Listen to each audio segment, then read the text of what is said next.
নমস্কার, আমি ঋত্বিকা প্রসাদ। আমি বিধর্মী এক ছেলেকে বিয়ে করছিলাম। ছেলে মুসলিম ছিল, আমিও বিধর্মী হয়ে গেছিলাম। এখন আমি ধর্মান্তরিত হয়ে আমার ধর্মান্তরিত নাম দিয়েছিল খাদিজা আক্তার। এখন আমি ওই ধর্ম ত্যাগ করে আমি স্বধর্মে আসছি, স্বধর্মে থাকতে চাই, নিজ ধর্মে আমি আসছি। আমার স্বধর্ম, আমার সনাতন ধর্ম আমার কাছে সবচাইতে শ্রেষ্ঠ ধর্ম।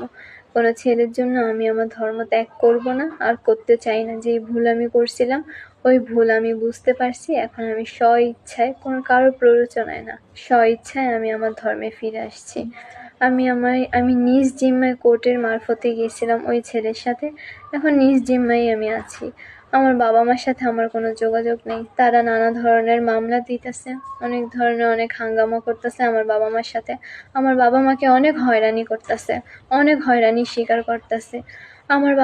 আমার বাবাকে কেন এরকম করতেছে? আমার বাবা একজন স্কুলের শিক্ষক। আমার বাবার সাথে তারা এরকম করতেছে, তারা অনেক অন্যায় করতেছে। আমি লোক মারফতে জানতে পারছি আমার বাবাকে নাকি বাসা থেকে তুলে নিয়ে গেছে, আমার বাবাকে জেলে আটকে রাখছে। এইসব করার কি মানে? আমি আইনিভাবে স্ব-ইচ্ছায় ওই ছেলেকে ডিভোর্স দিছি। কেন ডিভোর্স দিছি? কারণ ওই ছেলের সাথে থাকার কোনো ইচ্ছাই আমার নেই। কারণ ওই ছেলের পরিবার ভালো না, ছেলের মা ভালো না। ছেলের মা প্রতিনিয়ত আমার সাথে দুর্ব্যবহার করত, তার ছেলের সাথে আমার জন্য দুর্ব্যবহার করত।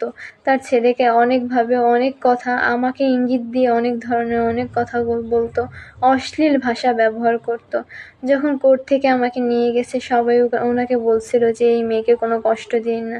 সে সবার সামনে অঙ্গীকার করছে যে আমাকে কোনো ধরনের কোনো কষ্ট দিবে না। কিন্তু তারপরও বাসায় নিয়ে যাওয়ার পরে, কিছুদিন যাওয়ার পরে সে নানা ধরনের নানা দুর্ব্যবহার, অত্যাচার অনেক কিছু করছে।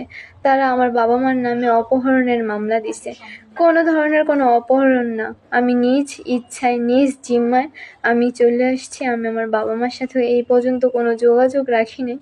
আমার বাবা মার সাথে আমার কোনো যোগাযোগ নাই, আমি নিজ জিম্মায় আছি। আমি যেখানে